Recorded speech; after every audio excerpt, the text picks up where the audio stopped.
Mga ka-netizens, sabi nila, no contact daw ang pinakamagandang gawin kapag nag-break kayo.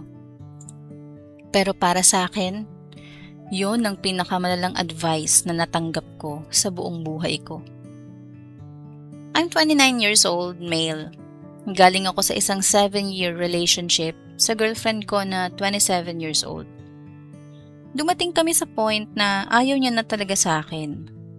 Pagod na raw siya. Literally done.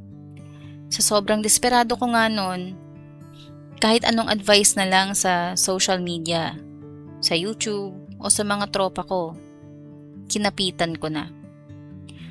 Pakiramdam ko, baka ito na yung makapagsasalba sa amin. At ang pinakasikat ngang payo noon, mag-no contact daw ako.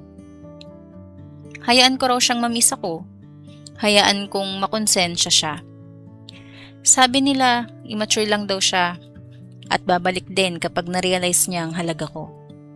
Pero ang totoo, dun nagsimulang masira ang lahat.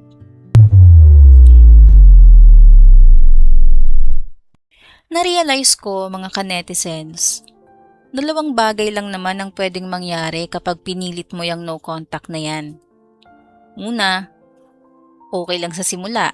Feeling mo ang lakas mo.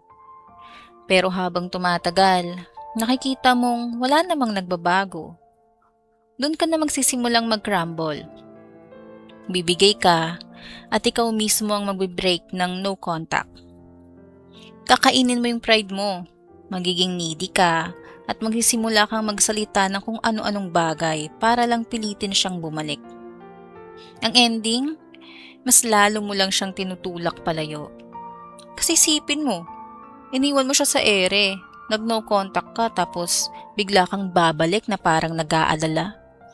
Sinong maniniwala sa ganon, di ba? Pangalawa naman, halimbawa, kaya naman, pinairal mo talaga yung willpower mo.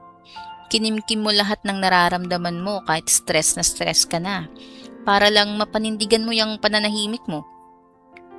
Pero alam mo ba kung anong mensahe na pinaparating mo sa kanya? Na wala kang pakialam, na ayaw mong magbago, na hindi mo siya naiintindihan.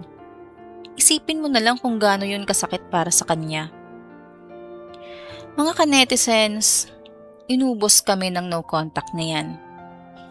Napagod ako, napagod siya, at tuluyan ngang natapos yung 7 taon naming pinagsamahan nang walang natira kahit abo. Huli ko na na-realize na wala ka talagang magagawa during the breakup phase para mapagbago yung isip niya. Wala talaga.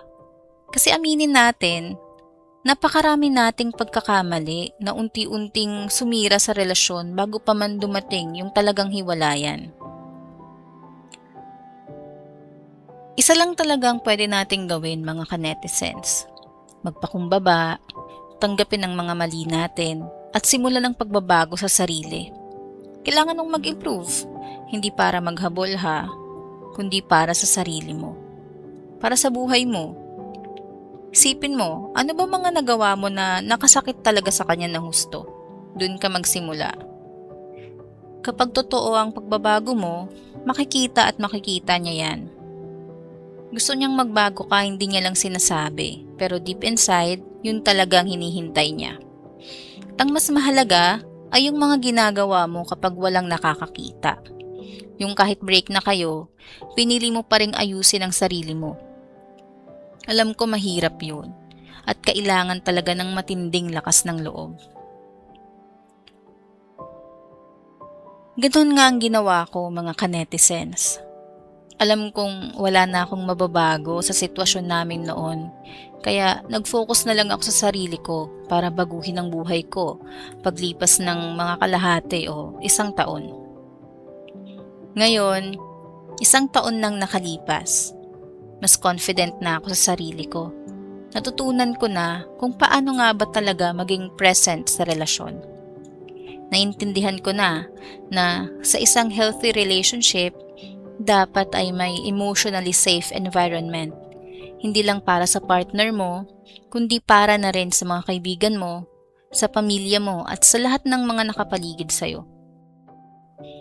Kaya ang masasabi ko lang, mga ka-netizens, imbes na mag-no contact, subukan mong tingnan ang sarili mo. Mag-reflect ka. Matuto kang magbigay ng safe space para sa ibang tao. Kasi kapag dumating ang tamang panahon at mabigyan ka ulit ng pagkakataon sa hinaharap, dun mo lang talaga masisimulang mabuo ulit ang lahat.